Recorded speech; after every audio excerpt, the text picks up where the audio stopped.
Gonzalo.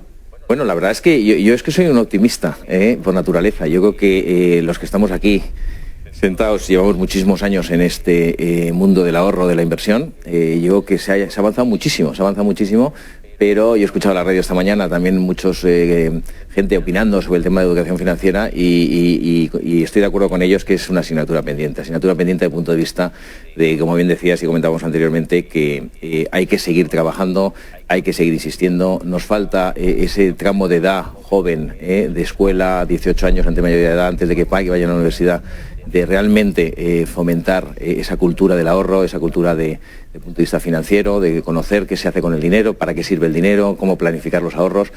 Ahí tenemos una asignatura clarísimamente pendiente, pero también no es menos cierto que nosotros desde Pictet, desde el Observatorio Inverco, llevamos con un montón de iniciativas, ahora comentaremos, pero un montón de iniciativas para acercar esos conocimientos financieros al público en general, ¿no? Que tenemos blogs, tenemos páginas web, tenemos un montón de...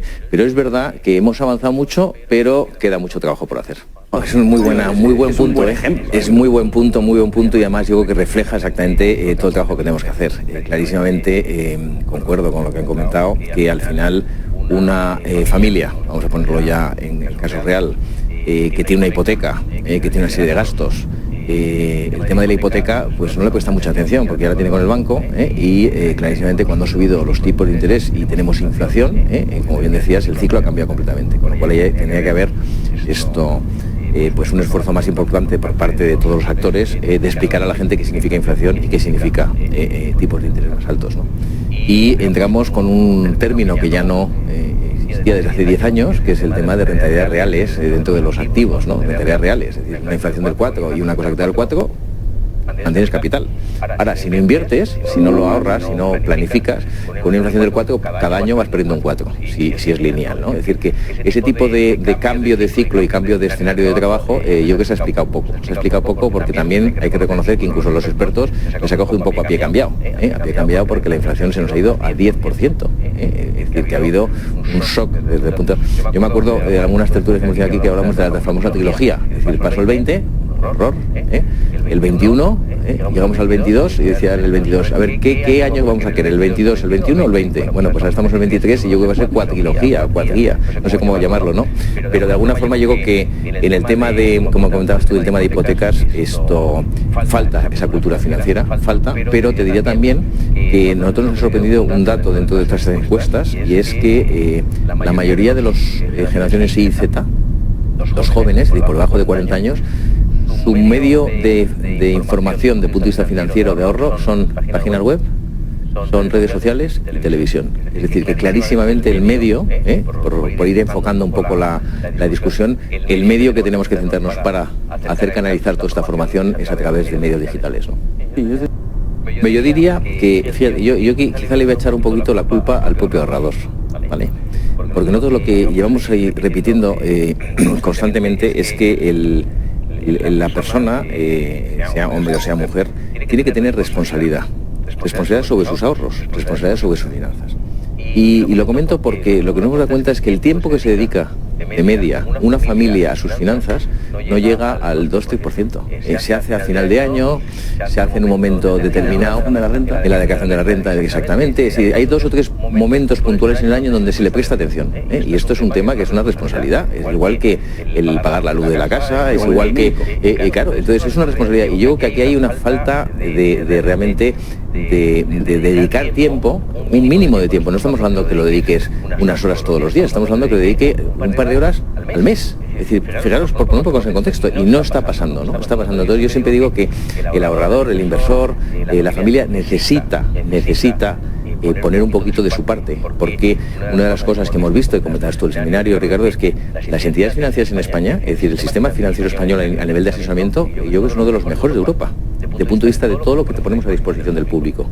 Pero es brutal, es decir, si empiezas a mirar entre el barómetro de ahorro que hacemos en Inverco, lo hacemos todos los años, pues por ejemplo ya hemos visto que dentro de los ahorradores, y es pues un punto de referencia, hemos pasado de una vida media de punto de vista de inversión de menos de un año y poco, casi por encima de 3 años. en los últimos 10 años. Eso es un dato fundamental.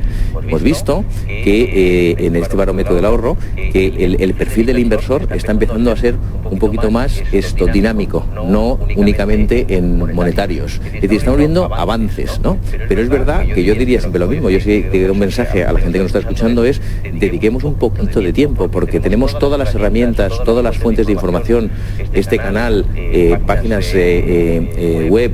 Nosotros hemos montado un blog que se llama Pictet para ti, que solo tiene información básica de conceptos financieros.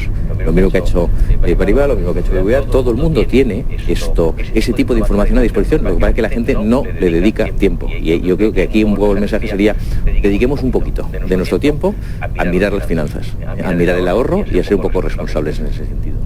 Se nos ve como unos actores demasiado especializados, demasiado lejanos. Somos mucho más cercanos, nosotros somos personas. Entonces, yo diría que el tema de ahorrar y el tema de planificar y el tema de tener ese ejercicio de responsabilidad es muy sencillo.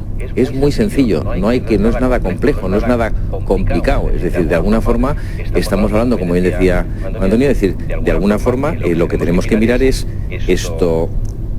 ¿qué hacer todos los meses? Lo decía yo, un par de horas al mes. ¿Qué hacer todos los meses? Y dice, bueno, entonces lo que tenemos que conseguir de trasladar el mensaje es ahorrar 15 o 50 euros al mes. Es igual de importante que ahorrar 500 al mes. Hay gente que piensa que por ahorrar 50 al mes que no vale la pena.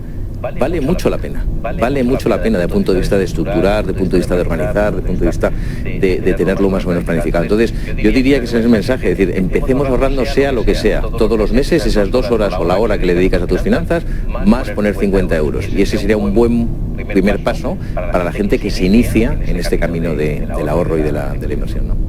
Bueno, yo te diría que cada vez menos, Es decir, una de las cosas, por ejemplo, que me ha sorprendido mucho, porque vosotros habéis hecho un esfuerzo en que esos nombres llegaban inversores y decían, pero si es que esto no se entiende. Y ya el papel que me dan después menos.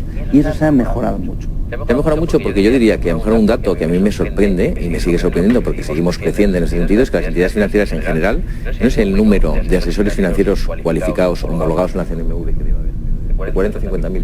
El nivel de asesoramiento que tenemos en España es el de los mejores, no digo a nivel europeo, de los mejores que hay en el mercado. Es decir, que aquí el mensaje es decirle, cualquier persona que tenga que hacer ese ejercicio de responsabilidad tiene un asesor cerca, que no le cuesta la primera conversación, que no le cuesta la primera conversación, que no es como el médico o el dentista que te cobra la primera consulta, no te cuesta, y que no cuesta nada acercarse y hacer esa conversación. Oye, yo tengo esto, ¿qué me aconsejas? O tenemos los asesores financieros digitales, o como se llamarlos en la red, en donde tienes simuladores, con lo cual te puedes hacer tu propia planificación desde el ordenador sin que te moleste nadie. Con lo cual, más fácil es imposible.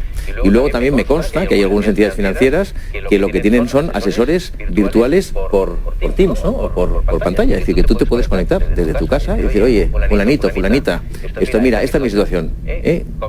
Tengo esto, ¿por qué no me haces un plan? Y conozco mucha gente que les hemos animado a gente joven a hacerlo, se han quedado encantados porque al final le dedican muy poquito tiempo, ¿no? Entonces yo creo que ahí se ha avanzado una barbaridad. El nivel de asesoramiento en España, el mensaje es muchísimo más elevado de lo que la gente percibe, porque lo tienen a disposición mucho más fácil que hace 10, 15 años, ¿no? Bueno, yo la carta de los Reyes Magos yo pediría lo primero, y estábamos comentando antes también el libro de María Jesús Soto, fue un ejercicio que hicimos y que ayudamos varias entidades. Era mi primer libro de economía, y lo hicimos con la idea clarísima y hablando con el Banco de España y hablando con distintos organismos oficiales para que fuera obligatorio en colegios. Fracasamos. Es decir, es muy complicado el tema de educación española. Entonces mi petición sería pongamos mi primer libro de economía en los colegios. Esa sería mi petición.